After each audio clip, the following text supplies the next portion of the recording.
Hey nerds, Farmer Jesse here. Welcome to Growers Daily, your daily dose of ecological farming insight. It is Thursday, January 16th, 2025, and today we're going to do a crop focus on onions, both starting from seed and planting, including why you do not need to trim your onion tops. And we'll also talk about a passive way to create soil mix, maybe. So let's do it.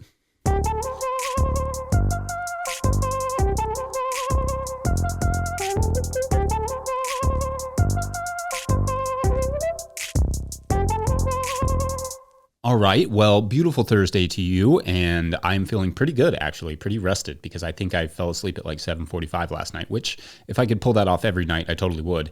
We have a mean forecast coming up, snow, and maybe multiple days in the single-digit lows next week.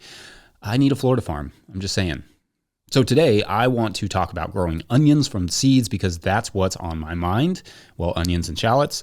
In the first segment, we're going to talk about starting onions from seeds. And in the third segment, we'll discuss planting and fertilizing onions. So I prefer onions from seeds rather than sets or plants because I have the space, a greenhouse, to grow them from seeds, and it's cheaper for us. That said, buying bulk onion plants, if you can find the varieties that you want, is still generally pretty cost effective, though of course that assumes you've priced it out and that you can find organics plants, which isn't always possible. Sets, which are just tiny bulbs, are a little more expensive, and in my experience, we've had more issues with bolting from sets than from seeds or from plants. But also, I haven't done it enough times to know if it's just the varieties I've chosen for the sets, or perhaps the time of year, or how I planted them, or something. Onions are biennials, so they will bolt if they think they went through a winter, a spring, and then a winter again. Thus, the reason I don't recommend sets generally, as they are onions that have already done one part of that cycle. Though some sets are treated in a way that reduces that bolting, but anyway, I like focusing on seeds. For seeds, not every onion variety is right for your region. Onion bulbing is triggered by day length, meaning that the number of hours you get in a day will determine which bulbing onions you can grow. So for instance, in the southern United States, where summer days are not as long as they are, say, up north, you want to stick to what are referred to as short day onions. Vidalias are an example of that. Short day onions are often planted in the fall, though they could also be started in a greenhouse in the winter, and then they are harvested when they bulb up in the summer. Now, most onion varieties, just variety descriptions, will say what latitudes they are adapted to, so knowing what latitude you're in will help you determine what varieties you should grow. As we move further north, we get into day neutral or intermediate day onion territory. This is where you start to see a lot of storage onions and even some shallots, which tend to be longer day. Not to brag, but my area on the 38th parallel has quite a few onion options, and I love it. We can even grow the famous sweet Walla Wallas here, but those are ones I recommend having a CSA or market already established for before you grow them because they don't store super well. Delicious as all get out, just not super great for storage. I love growing candy onions, which are our Walla Walla type, but even here in mid-January, we are still eating out of our storage area of candy onions, so they store perhaps better than some of the other Walla Walla types. At least in my experience. Now, the further north you get some more storage varieties and more shallots. That said, you can fudge these things just a little bit. We grow Matador shallot, for instance, here in the 38th parallel, but it's adapted for the 40th parallel and above. They grow fine for us. We get pretty good bulbs, but I wouldn't push that maybe too hard, or you're likely going to get smaller and smaller bulbs as you get further and further away from that adaptation area. I like to start onions after the winter solstice, so typically in January, but if you can start them earlier, that's fine too, as long as you can keep them protected from getting too cold. I just don't want to have to protect and water them over the Christmas break. Also, some customers don't mind smaller onions. We shoot for a medium to medium large onion by planting 2 to 3 seeds per cell, covering them lightly with soil mix. Then, if there are too many in a cell, we will cull them and use them for fresh onion bunches, like after they've grown out a little bit. In other words, I'll still plant like a 5 or 6 set onion because I drop onion seeds sometimes. If there are 5 or 6 onions in that block, I will just start pulling 2 or 3 of them as they mature and then just selling those as like green or fresh onions, effectively waiting for the others to bulb up. In the third segment, though, there is where I will talk more about onion planting. In terms of growth, I will add a little fish hydrolysate after a few weeks just to ensure they grow to full maturity. In the greenhouse, which is around 6 to 8 inches in length or 15 to 20 centimeters. And then we plant them in March, Nothing super complicated. Onions like to germinate in the mid 60s to mid 80s Fahrenheit or 20 to 30 degrees Celsius. So a heat pad is ideal, or a germination chamber if you have one, or your house, whatever makes sense for you. Just get them back into sunlight ASAP once they germ so you don't get super leggy onions. Yeah, all right. We will talk about planting and why trimming onions is not necessary after a quick question from our Patreon members. BRB. Llegaste a mí como una luz de primavera, con aire puro que libera mi corazón. Today's episode of Growers Daily is brought to you by Harnwah Greenhouses. Harnwah Greenhouses has pioneered controlled environment agriculture since 1965, partnering with market gardeners and farmers across North America to deliver turnkey greenhouse solutions. Their unwavering mission is to support growers' success through innovation and expertise in design, manufacturing, and installation. Harnwah Greenhouses are engineered to withstand high wind and snow loads, providing optimal brightness, increased yields, rapid ROI, and long-lasting durability. With over 20,000 projects completed, they are more than a manufacturer. They are a trusted partner. Their structures foster sustainable, energy-efficient ecosystems that drive profitable, resilient agriculture. In 2025, Harnwah is introducing a new low-tech, high-tunnel model starting at just $2 per square foot, offering open field growers an accessible entry into controlled environment agriculture. Harnwah Greenhouses, leading the way in turnkey solutions for local growers. Learn more at harnwah.com. That's HARNOIS.com. All right, back to the show. If you, the listener, are enjoying this content, getting even a small amount of value from it, consider supporting our work over at patreon.com/notillgrowers. I will try to get to questions from everywhere that questions come in, but I will always get to your Patreon questions. Now, today's Patreon question comes from Patreon member Nathan Leal Crisp, who writes, quote, I was sitting outside looking at my mother's barrel flower pots and was thinking about how great the soil was in there and wished I could use it as a seed starting mix. My question would be, do you think it would be a possible solution to make a better seed starting mix by using containers filled with organic material on the bottom and add enough compost on the top to grow some plants, cover crop mix, flowers, crop, etc.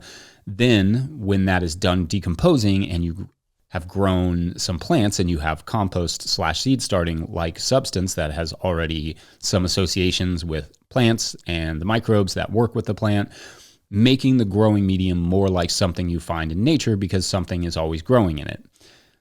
Obviously, depending on how, what, when everything is done, will create different results. Thanks for what you do. My mother's flower pot soil was homemade like described, end quote. Okay, so I love these sorts of questions because there is often a lot to learn by looking at what small scale growers are doing and thinking, could I scale that up or use it in a different way? So I can't say for sure what would happen if you used that mix as a seed starting mixture, but here's what I would consider about it.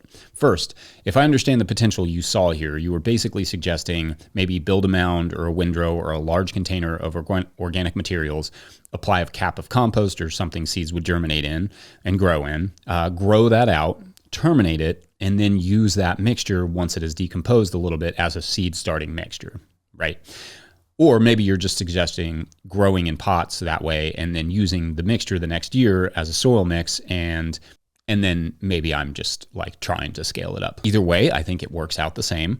So taking a little jaunt through the, hypothetical here, there are several things I would consider. First is what the organic material is on the bottom. If it's just sticks and wood and mulch or something, you would probably need a pretty ample amount of compost and or soil over top.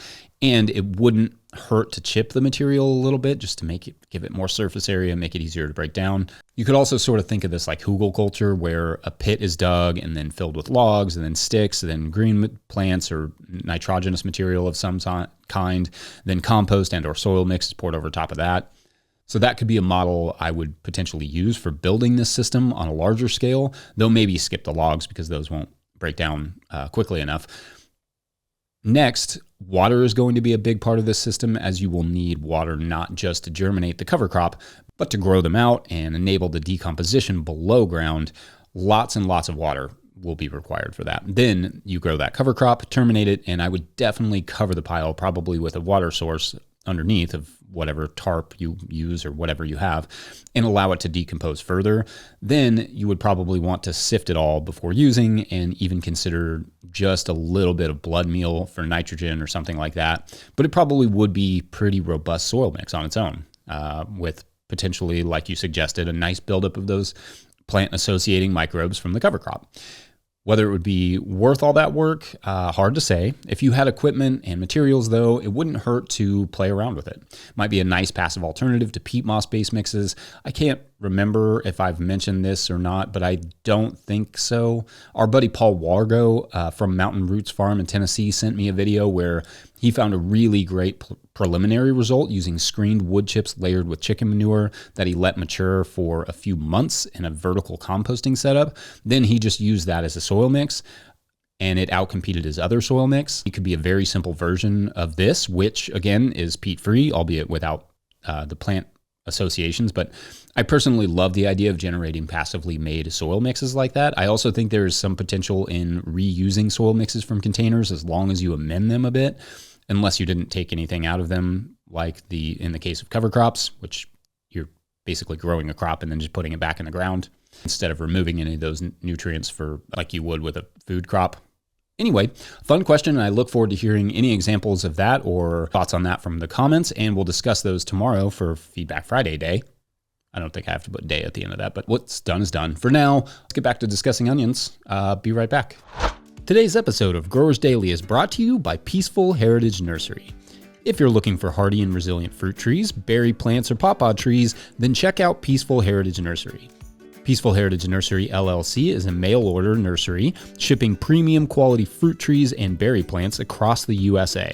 They specialize in resilient, non-GMO plant genetics for small growers. Their diverse selection includes berries, cold hardy figs, passion fruit, gumi, mulberry, and much more. They're famous for their diverse selection of premium quality grafted pawpaw trees.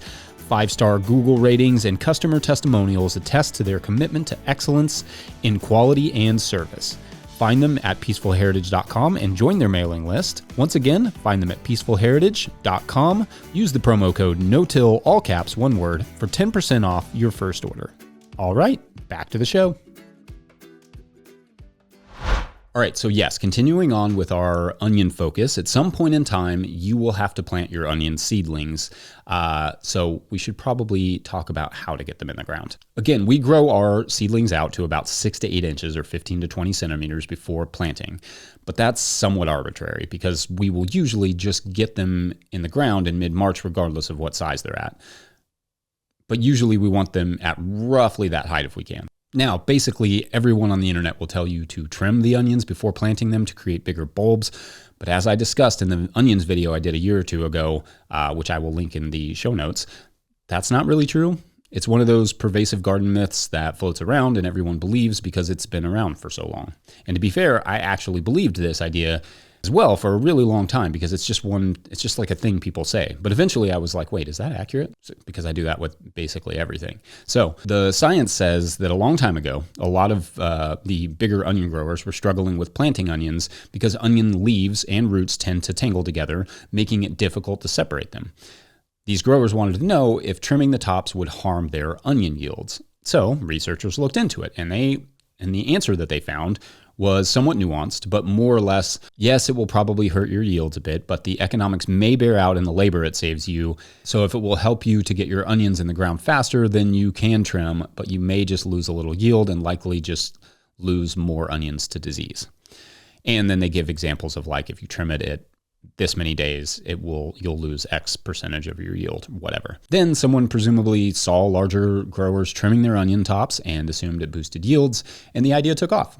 So no, you will not likely get bigger bulbs by trimming onions. It probably will be the opposite. You may just get more disease and maybe nothing at all. So it's not a necessary step, but it may also untangle your onions, so it could be helpful for some of you. Also, another thing people say is that trimming them will keep them from laying on the ground, and I can't find any research on that specifically because it's such a specific thing, and I've certainly never seen our onions start to flop over in the garden, but there is some research that says planting your onions on their sides will reduce yield. So if they are falling over, well, I still wouldn't trim them, but I definitely would make sure that they're planted straight up and down. And I would probably plant them just a little bit deeper to ensure that. As for bed prep, make sure the soil is weed-free and draining well. I always apply a small amount of good fertilizing compost just to ensure the onions get off to the right on the right foot. But onions tend to be relatively low maintenance nutrient-wise. Some studies have demonstrated that continuing organic fertilization will increase bulb size, but also potentially risk greater levels of disease.